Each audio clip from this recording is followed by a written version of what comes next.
Maybe that's what I mean when I say that there's a little bit of me in every project. It's my hair.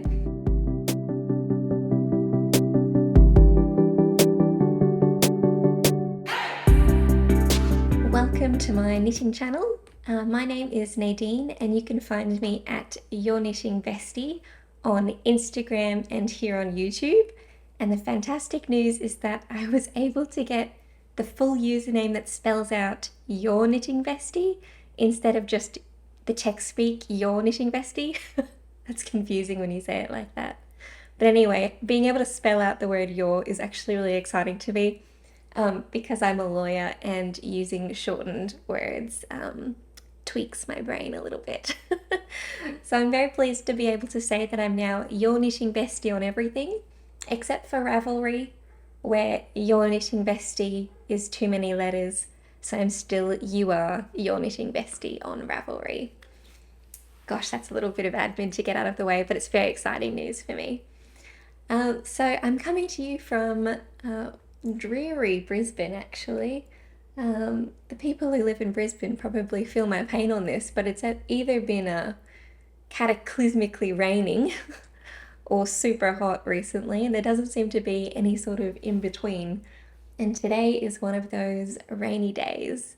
So my partner and I are enjoying a bit of a slow day at home. So I haven't straightened my hair. I just didn't get there this week. But I hope you won't mind a bit more of a casual look in today's video. So today we've got just a little bit of a chat about some, my projects at the moment. So I've got one kind of cool one, which is a little bit different, my first finished object, and then a bunch of whips and some early progress on some new projects as well. So yeah, let's get started. My first FO isn't knitting, so I'm going to be very quick about it. Maybe. But it's this little bit of pottery. I did this for my sister's hen's night late last year. We did a clay and sip class, which was super duper fun. With all of her friends, and I was the maid of honor, so I was organizing the class, and we all did the first stage together, which is to make the actual clay object, and it's just that sort of free-form clay where you just do it by hand, and then you could elect to leave it there to get kilned. I'm definitely, as you can see, not an expert at this craft. And then so you put it in the kiln, and if you wanted to, you could come back and do another class where you paint it. So my sister, my mum, and I went and did the painting section together, and it was so fun. Anyway, so that's my first FO, and I'm super proud of it, and it was such a fun night and reminds me of a very momentous time in my sister's life and in my life because I have a new brother-in-law. So I might leave that, I'll find a place for it in the background here. Anyway, on to the knitting. That is why we're here after all. What should I start with? I kind of just have this huge pile next to me here. I'm just going to pick up some things and see what we have to say. So maybe the first I'll go with, this is my project bag for one of them. This was the bag that I got when I ordered some yarn from the Yarn Ball, and they sent it in this beautiful bag, and it's become one of my favorite and probably nicer project bags because the rest of them tend to be the Ziploc bags that I get yarn sent to me in. So my first whip is one that I showed you. It was at very early stages in my last sort of project roundup video, but this is the Pairfect socks designed by Arne and Carlos, and I'm loving them so far. So if you've watched a couple of my videos before, you probably know that I am still embarking on my journey of mastering socks. So this would be my second pair for myself, and I think here I'll show you of course what the object is. Isn't it beautiful? I am in love with this Pairfect sock yarn. Anyway, so when I last showed you, I think I'd done like 3 rows or something on the top here. And all I'd said was that I'd cast it on 60 stitches and decided to go for 2x2 rib instead of 1x1 rib, just for something a little bit different. And the fun thing about this yarn is that, so for the ribbing, you just knit the ribbing until the first change of colour, and then that's your indication to start knitting on the leg of the sock. And it was so much fun to see the pattern emerge. It's pretty fun actually to compare it to the picture on the ball of yarn. I don't know if my camera will focus on both things, but maybe I'll put a picture of that up. And if you compare it against this sock, there are some interesting differences. So I got past this blue stripe and was like, well, this is looking beautiful so far. I must have the right stitch count and everything like that. And then I started on this pink color, and you can see how inconsistent the colors were coming out in this section here. And I was a bit worried. I think it was just because I was trying so hard to get the colors to come on the right stitch, that I think I was overthinking my tension and going a bit back and forth on my tension, which I think ended up making it way more irregular than it would have been if I was just mindlessly knitting and not paying attention. But I actually quite like how it came out a little bit more inconsistent. So in the photo, this bit looks not perfect, but it looks like these are more kind of rectangle shapes. But I think I actually quite like that it came out a bit more individual in this, in the actual object that I'm knitting, because it just makes it a little bit more unique, certainly. And it's kind of like an ink blob test, don't you think? You look at it and it's kind of, it's like watching clouds or something. You can see something that you think it resembles. So I was looking at, I think, these ones, and I was like, they kind of look like the Loch Ness Monster. And these top ones kind of look like Christmas trees. Anyway, so then I continued on and we got to this kind of pattern here, and it looks much more consistent on one side where you get this zigzag effect, as compared to the other side where it was a bit more inconsistent at the top and then has kind of more of a line towards the bottom. But then on the next section with these dots, they're pretty evenly spaced from row to row, which made me think that maybe I did have the right stitch count, but the yarn isn't designed to make a perfect picture every time. Anyway, it's very fun either way, and I'm looking forward to doing the second sock to see if this section comes out looking the same as this one, or even more different. It's just kind of going to be a bit of a journey. So I think this band of blue might be the last. Yeah, it looks like it must be about, the last color change before I do the heel. And I was originally going to do a short row heel, but then I had a lovely comment from someone who gave me a heads up that the Pairfect sock yarn is actually designed to be used with a heel flap. So I'll have to have another look at that, because if that's the case, I think I might just do the heel flap.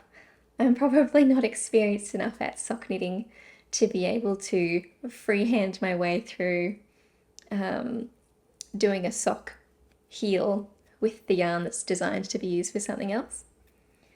Maybe later I can try that, but yeah, so that's how this one's going. It's been a fun one to have just in my bag. I think that's the fun thing about sock projects, right? They're just so small and mobile, and you can quite easily shove them into your purse for if you're ever waiting at the doctor's or in line somewhere, or for me, if I'm waiting to pick up my partner somewhere. It's a great one to have on the go. Okay, what should I show you next? I guess the next proper whip is my Rebel cardigan, which I am absolutely loving. Let me just get, I've got the yarn rolling around on my desk here. Okay, so I'm a good way through the body now. This remains my most difficult project to show on camera. Maybe I'll put it on for you and then you can see it a little bit better. Oh, I've just realized I forgot to tell you what I'm wearing. I got too excited by the fact that I have the Your Knitting Bestie handle that I completely forgot to mention what I'm wearing. So this is, let me stand up to show you because I love this outfit. I just put it together now when I was trying to find something to wear. And so it's this crochet top. I'm wearing it with these pink jeans. And it's a very simple construction top. I think it was knit in panels. So you knit the front panel and the back panel and they're exactly the same. I think this is from Grace from For The Frills. I'll put up the information. But this was back in, I think, early COVID when I was anxiously crafting on my couch at all hours of the day. And I got very into crochet for a minute. And I decided to do this pattern because it looked nice and easy. And I went through a real phase where I just went to Spotlight, which is our big big box craft store here. And I'd pick up whatever yarn felt the softest. So in this case, it was an acrylic baby yarn, which is super soft, but has obviously pilled quite a bit. And because it's acrylic, can be quite warm. But in the weather we have today, it's actually quite nice because it is obviously, you can probably see, it's quite an open fabric. So pretty breezy. And I do love it, and I love it with the pink jeans. Anyway, I digress. Back to the Rebel cardigan. Let me put that one on for you. Okay. Hope you can see that okay. I'll stand up and show you. So it's kind of hitting... Oh man, I just got my stitches off again. You'd think I'd have learned after last time. Oh. Okay, so you can see that it's hitting it about the cropped size that I like, going off of this top, for example. So I really love it so far. I'm a little bit, the only concern I have with it is that there's so much more fabric on the back because the collar is designed to sit up so high. So when you kind of lie it flat, it looks like there's more fabric on the back than there is at the front. And so for me, when I have it on, and it kind of, how do I say this? Kind of goes over the lovely lady lumps. It looks a little bit shorter at the front as compared to the back, if you have it kind of unrolled. So this one hits up here, whereas this one, if you unroll it, hits a bit further down. I think it's going to be okay because it's such a minute difference, and it'll probably change a little bit when it's blocked as well. And otherwise it's just, I mean, you heard in my last podcast, it's just a beautiful, beautiful project. And the yarn is beautiful. It remains super soft. I almost worry if it's too soft, and maybe if you had a yarn with a bit more structure to it, if the neck would stand up a smidge better. But this is not a big deal at all because it feels lovely around the neck. Okay, let me just get my yarn out of the way. So I mentioned in my last podcast that I was a little bit worried about running out of yarn because I hadn't bought the yarn specifically for this project. It was originally intended for my partner. We're knitting using tiny needles and dark yarn was going to be the ultimate expression of love by me. And I decided to repurpose it into this cardigan. So I have this much yarn left after doing both sleeves. So I started doing both sleeves with a fresh lot of 2 skeins of yarn, and this is what's left. So I'm on the fence about whether to start the ribbing now or if I should knit a little bit longer, because I do have a habit of making all of my cardigans cropped, so that sometimes you're wearing, a normal shirt or something, and you can always see the shirt at the bottom if it's not tucked in. So I'm kind of thinking that I might knit until the end of this yarn and then start the ribbing with what remains, which is actually a decent amount. This is what is left of the yarn with those 2 little balls that I was showing you. And I think this actually might go pretty far. So in this pattern, the designer has 2 lengths, right? She has one which is the cropped length and then one that is a bit longer. And the longer one does look probably too long for my body shape, because I have a bit of a shorter torso and a bit of shorter legs as well. I'm a little bit short.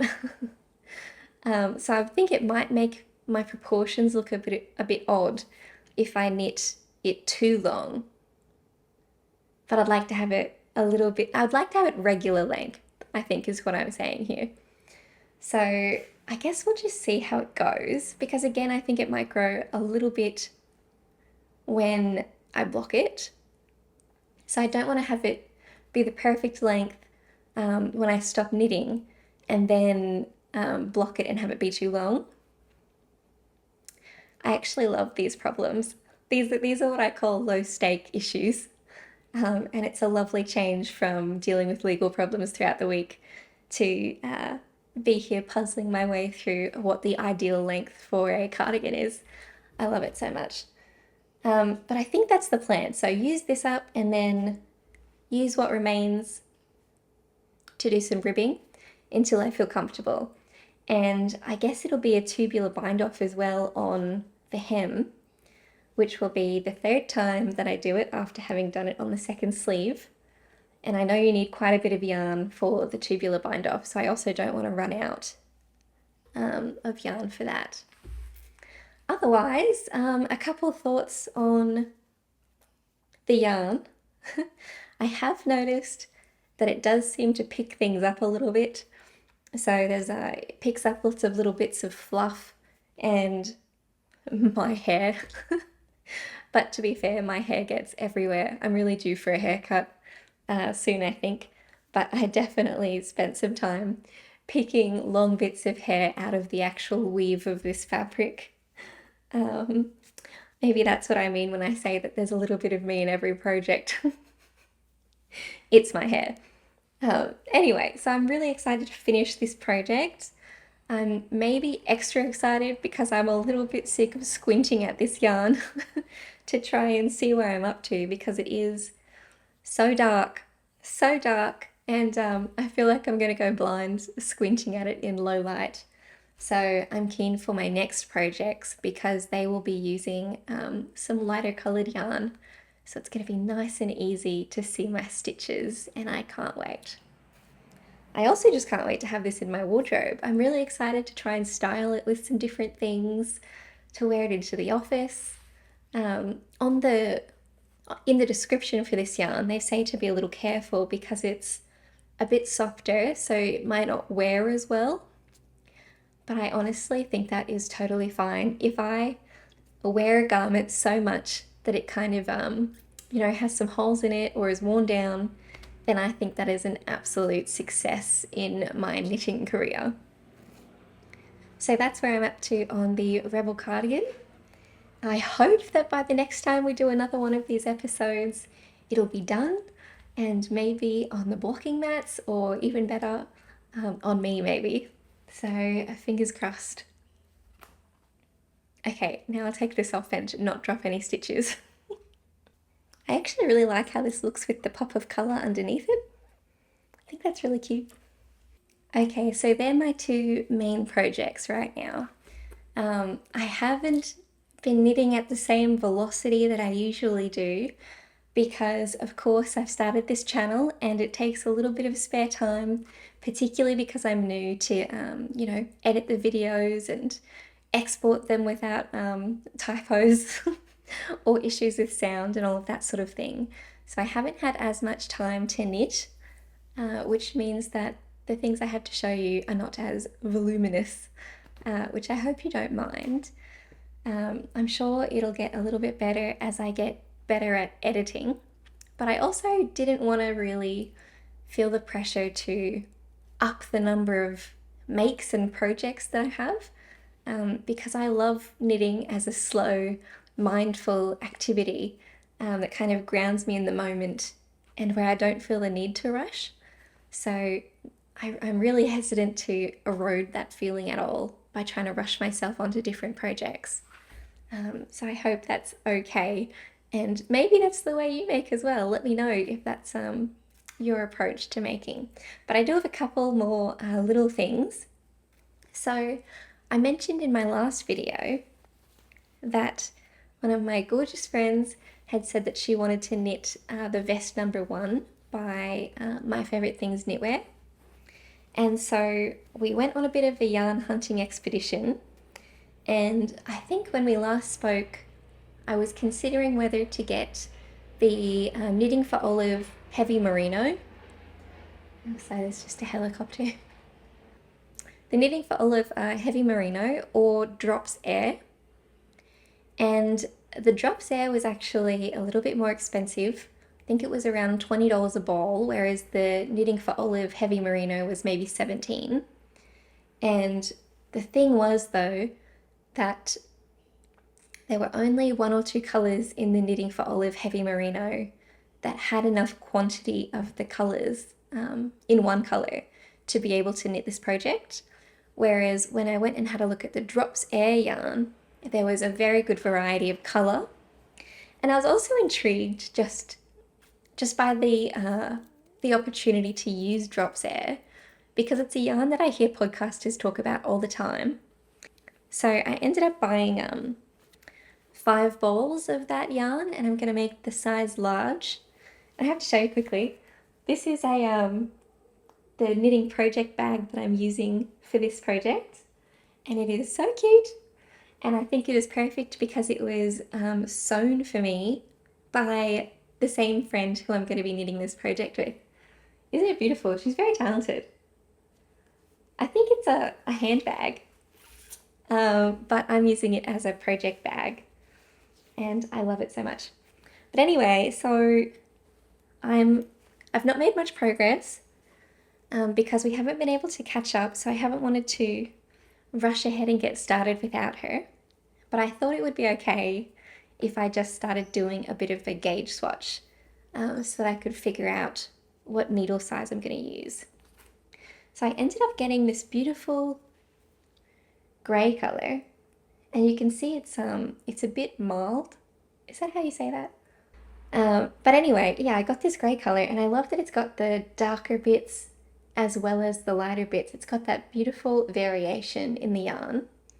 And as I mentioned last time, this is a blow yarn. So there's a netting, and then they blow, I think, alpaca and something else into the netting, and that makes this airy fibre. I wonder if you can see, if I show you up close, what the sort of yarn looks like. It is very, very light. So I'm still knitting up my swatch, and I'm using 4.5mm needles, but this is how it's looking so far. Can you see? Anyway, there's really, there's pretty much no stitch definition in this yarn. It is a very fuzzy sort of looking yarn when you compare it, for example, with the alpaca 2 that I'm using from Isaiah. But I do like how it looks. I thought it was an interesting observation that I was watching, I think, the latest video from Bethany from Well Love Knits, who's one of my favorite podcasters. And she mentioned that when she uses drops, it's a sort of budget alternative and her project cost almost halves. I would not describe this as a budget yarn here in Australia. This was at $20 a ball, and they're 50-gram balls.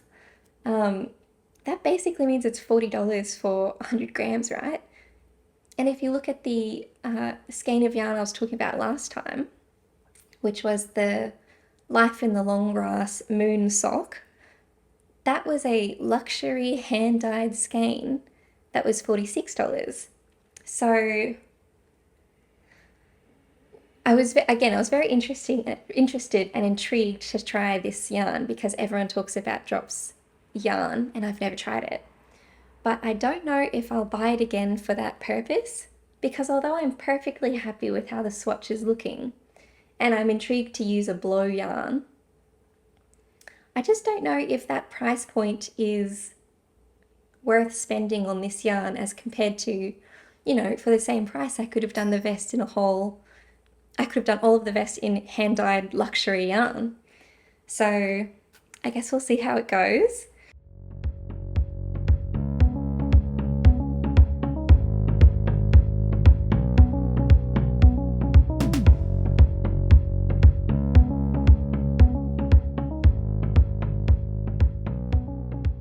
So that's all of the projects.